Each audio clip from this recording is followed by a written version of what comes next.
India की ये human centric वो अप्रोच है जो हमें कई मौके पर देखने को मिली।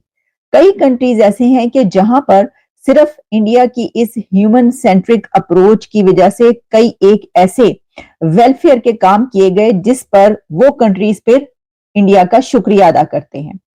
तो ब्रेकिंग बैरियर्स में इस वक्त एक और कंट्री इंडिया को थैंक यू बोल रहा है और वो कंट्री है मालदीव्स। मालदीव्स ने इंडिया को थैंक यू इसलिए कहा है कि मालदीव्स ने इंडिया से ये रिक्वेस्ट की थी कि हमें जो है बताया था कि हम बड़े मुश्किल में हैं, मालदीव्स बड़ा मुश्किल में था, उसको फूड की जरूरत थी, वहां पर फूड आइटम्स की कमी हो गई थी और ऐसी सिचुएशन में इंडिया जो कि मालदीव्स में तक एक्सपोर्ट्स पर जो है वह पाबंदी थी, वैसे भी कई एक ऐसे आइटम्स हैं जैसा कि आपको याद होगा कुछ अर्सा पहले एक खास काइंड ऑफ जो बनास्पति और इसके अलावा कुछ राइस जो हैं उसकी एक किस्म ऐसी थी जिसके ऊपर इंडिया ने एक्सपोर्ट पर थोड़ी देर के लिए पाबंदी लगाई थी तो दुनिया चीख उठी थी और उस वक्त हमने खबरें दी थी कि सबकी दुनिया की तरफ से कहा जा रहा था कि ये जो राइस पर पाबंदी है खत्म की जाए, हालांकि वो तमाम तरह के राइस पर नहीं थी। तो देखिए ये बात आप याद रखिएगा कि इंडिया फूड आइटम्स एक्सपोर्ट करने वाला एक बड़ा कंट्री है। इंडिया एक बहुत बड़ा ऐसा कंट्री है जो पूरी दुनिया को फूड एक्सपोर्ट करता है और पूरी दुनिया इंडिया से फूड लेती है जिसमें के राइस है, शुगर है और लेकिन जो मालदीव्स में जो भेजी गई हैं वो वीट है, राइस है, शुगर और एग्स, इस तरह की अनियंस, ये इसलिए ये सब चीजें भेजी गई हैं कि इससे अंदाजा हो रहा है कि वहां पर खुराक की कमी हो रही है, वहां पर फूड की जो है वो आइटम्स कम थे। सर सिर्फ यही नहीं है, मैं इस पे तो और आपको बताती हूँ, लेकिन इसके साथ ये भी है कि 6,000 करोड़ इंडिया ने ये जो डिस्पाइट टेंस टाइज मालदीव्स के साथ जो दोनों के बीच कुछ महीनों से चल रहा है, इसके बावजूद आप शायद ये नहीं जानते कि इंडिया ने मालदीव्स को 6,000 करोड़ दिए हैं। अच्छा ये जो 6,000 करोड़ है ना, सॉरी 6,000 करोड़ मैं कह रही हूँ 600 करोड़, 600 करोड़ इंडिया ने मालदीव्स को दिए हैं। 600 करोड़ डिस्पाइट टेंस टाइज। अच्छा ये 600 करोड़ जो है वो कैसे थे, वो इस तरीके से दिए गए थे कि इंडिया जो है suggested 22% reduction in aid to the Maldives for the 2024-25, यानी कि इंडिया ने ये जो टाइज बहुत ज्यादा सख्त टेंस हो गए थे और जो सिचुएशन रही उसके बावजूद इंडिया ने कहा उस वजह से कि 22% रिडक्शन जो है वो एड में की जाएगी अब मालदीव्स की अकॉर्डिंग टू द गवर्नमेंट्स जो बजट था उसके अंदर। लेकिन डिस्पाइट द कट जो मालदीव ने रिसीव की रकम वो 600 करोड़ थी, ranking third in foreign add in 2023-24 and aid increased by over 300% reaching Rs 770 crore from 183 crore इन 2023 में ज्यादा की गई थी एड जबकि 2024 में कम हुई, लेकिन उस एड कम होने के बावजूद मालदीव्स ने 600 करोड़ इंडिया से लिए हैं। भाई मैं कहती हूं कि ऐसे कंट्री के तो पांव धो धो के पीने चाहिए। तो ये मालदीव्स के जो मोइजू साहब हैं ये क्या कर रहे हैं, समझ से बालातर बात है।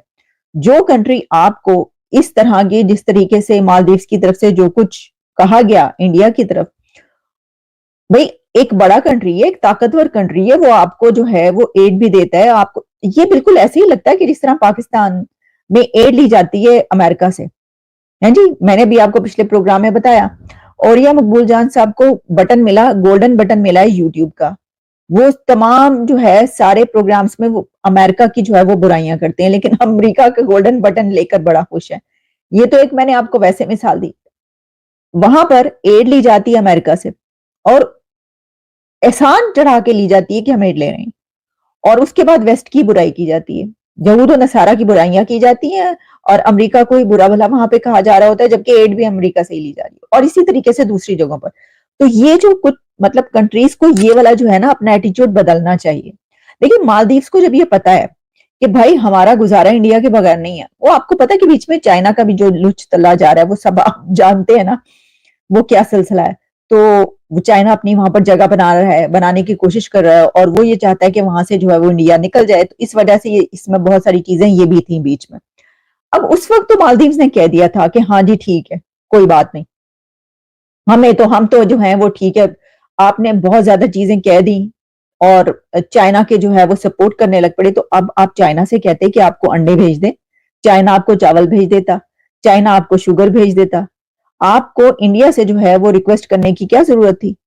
चाइना भी तो एक बड़ा कंट्री है, बड़ी ताकत है, आपको भेज देता। लेकिन आप यही देखिए कि ह्यूमन सेंट्रिक अप्रोच की जो बात की जाती है, वहां पर ऐसी कोई बात आती है तो फिर किसकी तरफ? इंडिया की तरफ ही देखा जाता है, इंडिया ने भेजा है।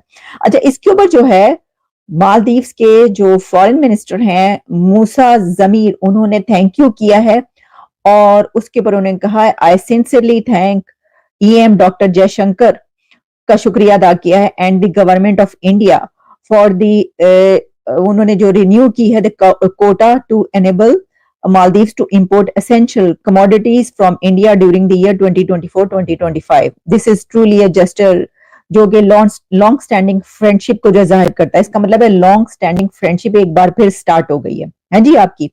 अच्छा, इसके ऊपर डॉक्टर जयशंकर ने उनको जवाब दिया, उन्होंने कहा you are welcome foreign minister Moosa Zameer. अच्छा, इसके ऊपर उन्होंने कहा you are welcome FM Moosa Zameer, India stands firmly committed to its neighbourhood first and SAGAR policies. अब मैं आपको बताती हूँ सागर पॉलिसीज क्या है। देखिए, सागर पॉलिसीज जो है ये है the security and growth for all in the region. India की SAGAR policy, the security and growth for all in the region. तो भारत पूरे रीजन की बात करता है। इतने देखिए कैसे टाइज थे, क्या कुछ हुआ है, लेकिन इसके बावजूद जो उसकी सागर पॉलिसी है जिसमें वो रीजन के तमाम कंट्रीज की ग्रोथ और सिक्योरिटी को देख रहा है और उसको साथ लेके चल रहा है, उसमें उसने कहा initiative as a maritime initiative that जो कि प्रायोरिटाइज करता है the Indian ocean region to ensure India's peace, stability and prosperity in the Indian ocean reason.